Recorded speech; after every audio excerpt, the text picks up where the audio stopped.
Jaarsi haadha manaasaa waggaa 30 dhiisee ana waliin gaa'ela dhaabbate.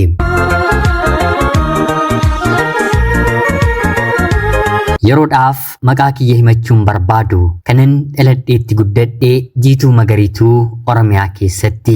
Barnoota koos kutaa 1 hanga 12tti ergan baradhee xumuree booda kutaa 12ffaa booddeellee carraa yuunivarsiitii seenuu argadheen mooraa yuunivarsiitii seeneen barnoota injinaringiitiin waggaa 5 baradheen eebbifameera. Haatii fi abbaan koo ana waliin ijoollee 7 kan godhatanii yeroo ta'u lamaan isaanii immoo barsiisota mana barnootaadha. Hundumti keenyiyyuu umriin keenyi barnootaaf akkuma gahetti gara mana barnootaatti nu erganiiru.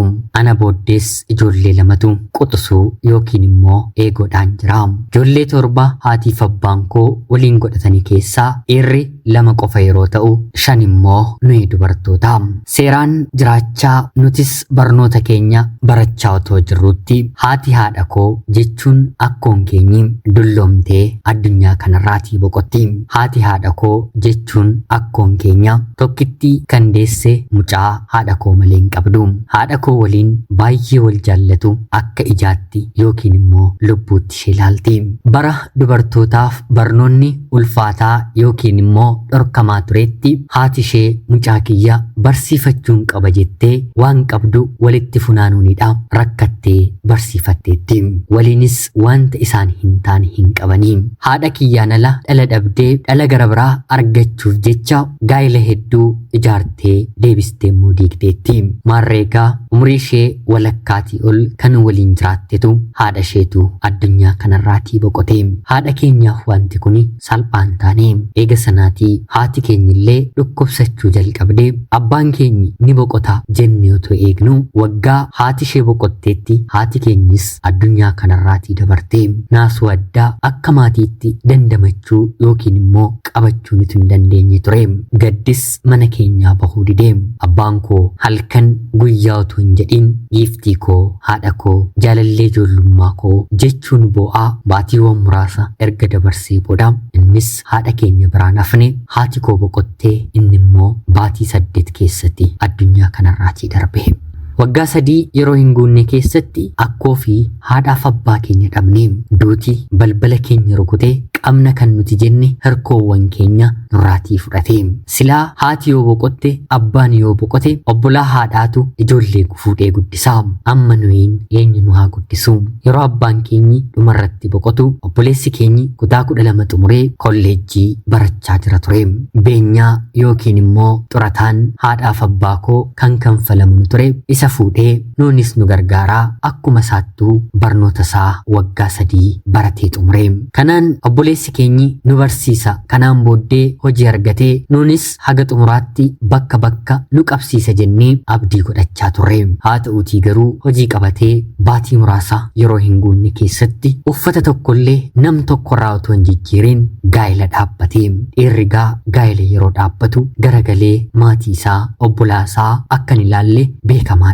Sababiin kanaatiif immoo haati manaan dhiibbaa waan irratti gootuu fi waan galuu fi waan ba'u waan to'attuu fi wanta inni godhu maaliif kana goote jettee waan gaafattuuf obboleessi keenyi battaluma kana fuula isaa nurraa galagalchee. Saxxaanee kan dhalatu obboleettii keenya dubartii ishee hangafaati. Gochaa obboleessa keenyaatti baay'ee aartee. Yeroo inni hojii qabatee gaa'ela dhaabbatu reefu kolleejjii barachuutiif seente. Haa ta'uutii garuu kolleejjii seentee kanfaltii kolleejjii eenyutu haa kanfaluu fi bitas jette mirga firri aanteen namni garagalee ishee ilaalu dhibee. Numaa mindaa haadhaaf abbaa keenyaa beenyaa argamu maqaa obboleessa keenyaatiin wanta galuuf walakkaa fudhateeti walakkaa asii gadi nuuf ergaa. Kan lamaan isaanii walitti ida'amanii kanfaltii obboleettii koo kan baatiillee hin danda'u. Maarreegaa obboleettiin koo bitaa itti galee tarii yoo na baase obboleettii koo yoon barsiifadheef jettee gaa'ela ofiif ittiin qophoofnetti seente. Haa ta'uutii rabbi waanuma akka carraa jireenya keenyatti fideyyuu akka fedha isaatti waan na fiduuf gaa'ela sanatti erga seentee booda wanta abbaan manaa ishee kennuu fi irraa kuttee yookiin immoo qusattee anaa fi obboloota ishee 5 biyya jirru gargaaruu jalqabde. Kanumaan otoo jirru obboleessi keenya hangafaa ani jireenya jiraachuu waan hin barbaaduuf manni haadhaaf abbaa keenya gurguramee gahee keenya hirmaachuu qabnaa jedhe obboleettii koo gaafata. Obboleettiin koo maali kunirree yoo isaan keessa taa'anii baratanii bahanii lakki hin gurguramu nuti jireenya mataa keenya qabanneerra isaanoo garamitti garagalu jechuun jabaattee mormitee gaafatte. Haa ta'uti garuu obboleessi keenya kuni gara seeraa deemuun qabeenyi maatii keenyaa hiratamuu qaba jedhee mana haatiif abbaan koo bara umrii isaanii nu guddisan nu jiraachisanii keessatti ijaarratan akka gurguramu taasise. Manni suni gurgurame nuyi fotoo qoodamee bareedaa ture. Kitaaban barreesseera. Kitaaba kana itti maxxansiiseen bu'aasaa waliin qooddanna malee calluma jennee maallaqan bittinneessinu jechuun maallaqa sana fudhatee obboloonni koos amananii anis jechuudha kitaaba isaa maxxansuuf olii gadi fiiguu jalqabee. Haa ta'utii garuu bara sana maallaqti baankiitti illee kan seenu muraasadha mitiire hattuun Finfinnee keessatti irraa fudhattee maallaqa guddaa akka yeroo sanaatti hattuuf kennee hattuun irraa fudhatte jechuun gara qeeti gara haadha manaa isaatti deebi'ee nutti dukkanaa'ee mana haadha keenyaaf abbaa keenyaatii baanee 5 taanee mana kiraa keessa namni otoo nu jibbu jiraachuu jalqabne. Akka tasaa ta'ee sadaffaa irratti kan dhalate gara mooraa yuunivarsiitii deema ture. Maallaqni sun isaafillee abdii otoo hin ta'in gara mooraa yuunivarsiitii obboleessi keenyis otoo rakkatu deeme. Kanaan beenyaan maatii keenyaa akkuma saattuu beelan oolchee nu barsiisaa obboleettiin keenya nutti ciccitaa nutti rakkachaa abbaa manaa ishee waliin sababa keenyatti walitti bu'aa otoo obbolaan koo bakka hin qabatiin jireenya gaarii ani hin jiraadhu jechaa asii fi achiin hataa obboleessi koo baratee eebbifame. Arfaffaa irratti kan dhalatu obboleettiin koos barattee eebbifamte. Isaan lamaanuu akkuma fedha isaattu eebbifamanii. Haa ta'utii garuu hojiin eessaatii haa argamu. Obboleessi koo rabbumti hojiin haa qabsiisu malee ani isiniif kanaan booddeen irradhu jechuun abdii guddaa nuuf kenna ture. Haa ta'utii garuu hojiin eessaa dhufu hojii mayuu qabatillee baatii tokko baatii lama booddee ni gaggeeffama ni ari'ama. Baay'ee jechaan dubbachuun hanga natti ulfaatu nuliti baay'ee rakkannaa. Kanaan anis yeroon koo gahee mooraa yuunivarsiitiin seenee obboleettiin koo ana irratti hin dhaladhu gaa'elatti hin seenee isheefis hagas maratti jireenyi gaariin turre akka afaanii waadaa nuuf galtetti nu gargaaruu yookiin immoo nu bira gahuu hin dandeenye. Maarriyaanis karoora kootiin akka carraa ta'e immoo barnoota injinariingii naga'e baradhee xumureen bakka gaarii ga'een obboloota koo warra na hangafanis warra eegoo koofis tasgabbii jireenyaa kennuufiin qaba jedheen jabaadheen barnoota kootti ittiin fufee. Namni egaa waanuma gaariif otoo fiiguudha wanta hamaatu jireenya isaatti dhufee miila isaa sakaalee kufa mitiire. Ani barnoota kootti cimuuf jecha ulfina koollee eeggadheen ijoollee dhiiraas ijoollee dubaraas otoo hin jedhin kallacha barnootaatiin nama na gargaara kan jedhu deemeen na qayyabachiisin jedha. Kan naaf tolan na qayyabachiisu kan naaf tolan immoo fedhii biraatiif na barbaadu. Hanga yeroo sanaatti baay'ee tokko naaf qaban ture. Baay'ee sofin kabajaa baay'ee sofin eeggadhaa wanta argadhu hunda qulqullummaa korran oolchaa. Sanarratti immoo bifas haadha keenyatti hundumti keenyiyyuu baane darbe immoo 5 obboloota keenya kan ittiin beekamnu teessuma guddaa qabaachuutiin mudhii 8 ijoolleen dhiiraa kan barbaaddu hundumtuu nurra jira. Kan mana keenya hin jirre rifeensa qofaadha. Obboloonni koo dhiiraa rifeensa luuccaa qabu nuyi dubartoonni immoo rifeensi keenyi qaciicaa kan jedhamudha. Darbe immoo gaggabaaboo sagucee kan jedhamtudha. Bifa kanaan yuunivarsiitii seeneen namoota na gargaaru jedhan itti siqeen qayyabachaa waggaa tokkorraa gara lamaatti waggaa lamarraatii gara sadiitti baradheen nan darbe. Waggaa sadaffaa yeroon ga'uti barattoota dubartootaa dipaartimentii koo baratanii keessaa sadarkaa tokkoffaa qabxiidhaan hin ta'e. Anis qabxii kana eegsee yoon xumure carraa mooraa yuunivarsiitii keessatti barsiisuu nan argadha jedheen baay'ee xaaruu fi ifaajuun jalqabe. Kanarratti barattoota siinerii koo yookiin immoo waggaa 4 waggaa 5 baratan isaanitti siqeen barnoota kootti jabaachuu yookiin immoo cimuu qaba jedheen mucayyoo tokko waggaa arfaffaa kan barattu barnootaan illee cimtuu kan taate tokko argadheen maaloo qayyabachuun barbaada. Sa'aatii qayyabattu nawaamiitii waliin laayibrarii deemna jedheen ishee kadhadhee walitti dhiyaannee waliin qayyabachuun eegalee. Yeroo tokko immoo galgaleeffadheen doormii isaanii turuun kanuma kana keessa doormii isaanii buluun eegale. Isaan 5 ta'anii bulu ani immoo 6ffaa mucayyoo kana waliin siree tokkorra bulu eegallee.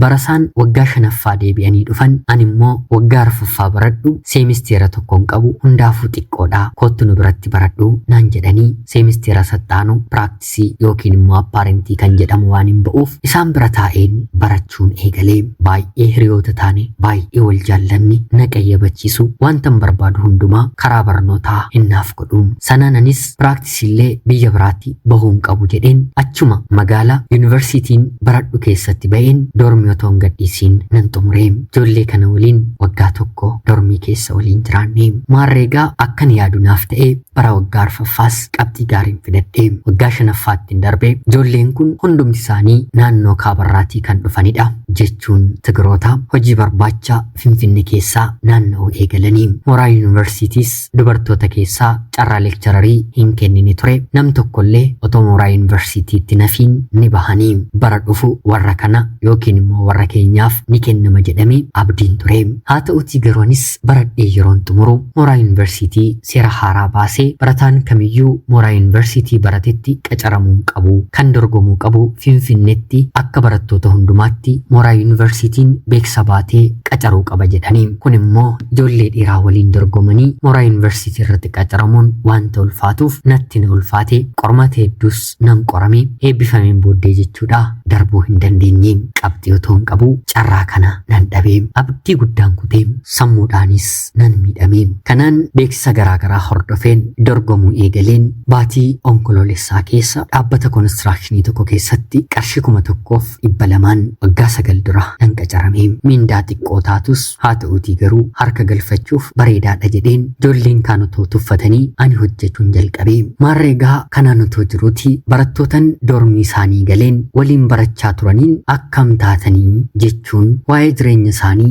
waa'ee haala hojii isaanii gaafachuun hin eegalee barattoota 5 keessaa lamni magaalaa Finfinneetti hojiirra darbanii konkolaataa mataa isaanii bitatanii manumti isaan kireeffatanii jiraataniyyuu yeroo sana 10,000 kan tilmaamamudha anis maalwaanaanis hojii kanatti nagalchaatii nan hojjedhaa jedheen gaafadheeni jalqabarratti lakkii hojiin kun siif hin ta'u nuti yeroo xiqqoo qofa hojjennee keessaa ba'uufidha hojii gaarii miti naan jedhanii ani waliisaa waan hin beekneef waanuma fedhe yoo ta'u nan hojjedhaa ni beektu miti barnoota kiyyattanii cimtuudha waan isin hojjettan hojjechuun dadhabuun jedheeni yeroo kanatti ijoolleen kun barnootaan kan wal qabatu miti jedhanii naaf deebisanii wanta kana ani irra deddeebisee jabeessee gaafadhus icciitima guddaa wanta natti godhaniif obboloota kootti hiriyoota kootiif darbeera hojii gaarii qabatanii jireenya gaarii jiraachaa jiru haa ta'uutii garuu ani saba isaanii wanta hin taaneef hojii kana na dhorkanii na dhoksanii jedheen deebiseefi yeroo kanatti obboloonni koo gara sabaatti jijjiiruun isaanuu akkanumadha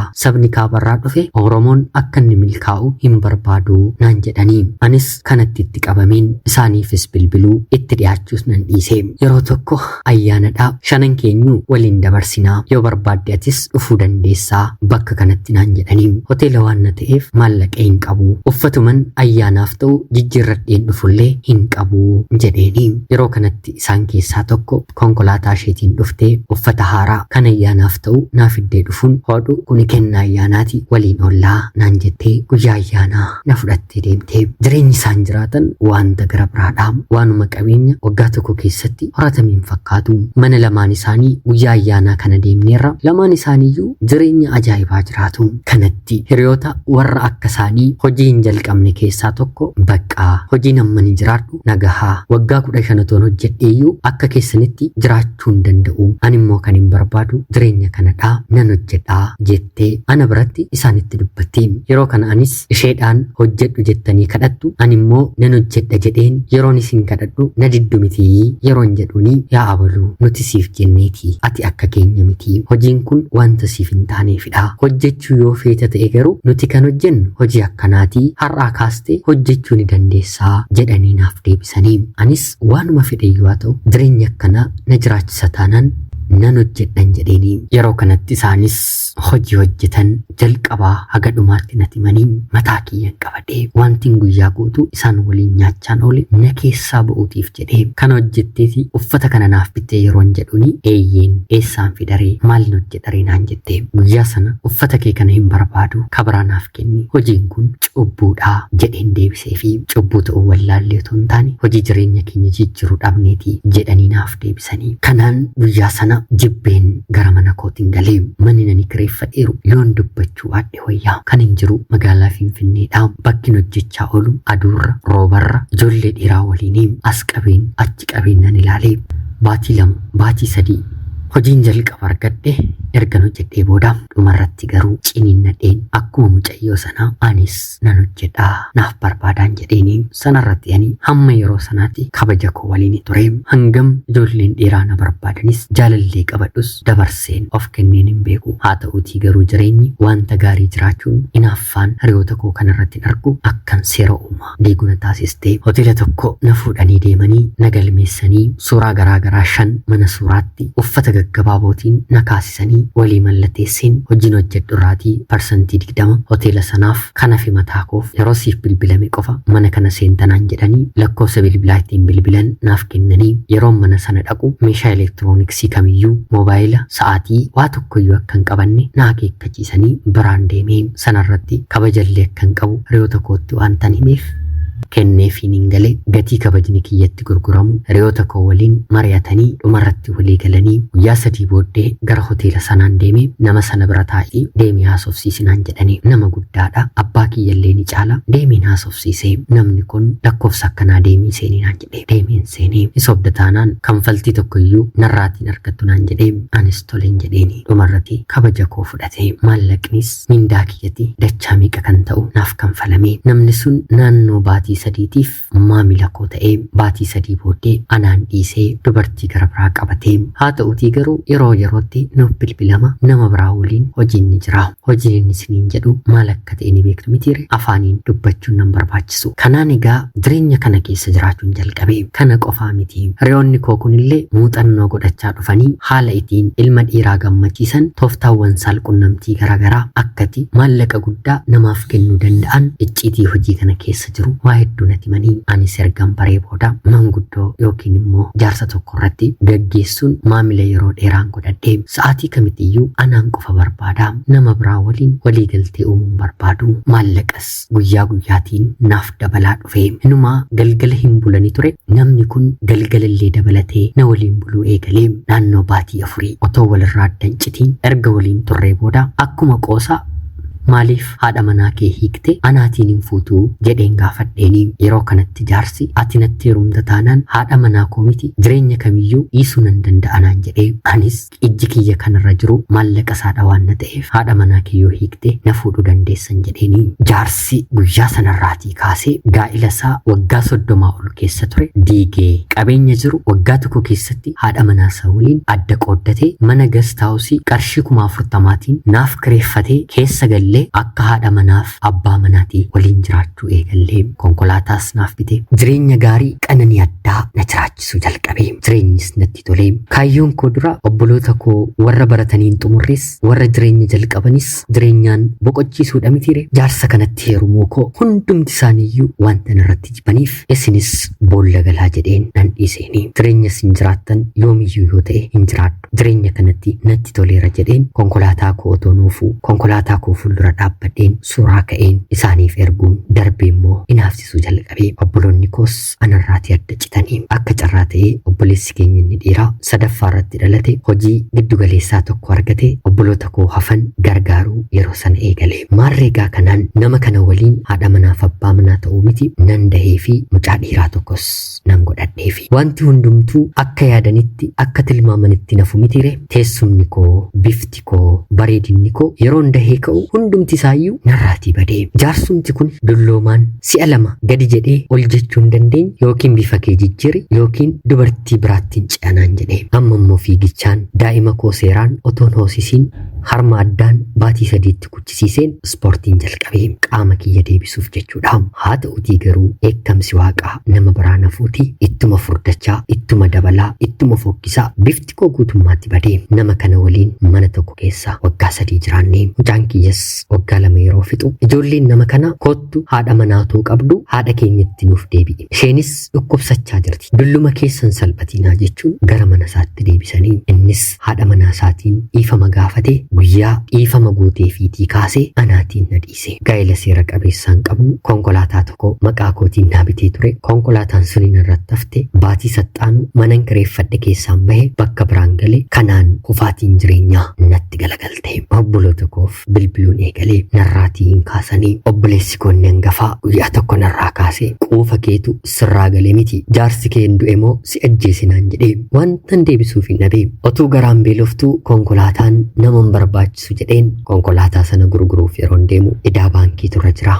Baankii sana deemeen yeroon gaafadhu konkolaataas narratti qabatanii baatii 4 guutuutiif idaan konkolaataa kana kanfalameen beeku. Idaa kana yoo kanfalte qofa konkolaataan kun kan kee ta'aa jedhanii narratti qabatanii anis maallaqan qabu yeroon jedhu caalbaasiif baasanii konkolaataan kun bakka ani jirutti gurguramee maallaqni kan koo ta'e naaf deebi'ee gara daa'ima koo guddifachuutti hin deebi'ee. Hiriyoota koo waggoota muraasa dura jireenya kanatti na seensisaniin akkam taatanii maalirra geessanii yeroon jedhu akkuma kiyya bifa mataa isaatiin cabanii gara maatii isaaniitti galanii rakkina namoota faarsan ta'aniiru. Yeroo garaagaraatti naaf bilbilaa turanii otuun nama kana waliin jiru animmoo quufaan bilbila isaanii irraa kaasaan turre. Dhumarratti jechuun yeroo ammaa kana bifa siin qabu, mooraalii siin qabu, jireenya gaarii siin qabu, mana barumsaa dhuunfaa tokko keessatti barattoota keejii ijoollee barsiisaa daa'ima koo guddifachaan jira. Fagootti jireenyiin abjuudhe takaalamee anaanis takaalee sakaalina kuffisee har'a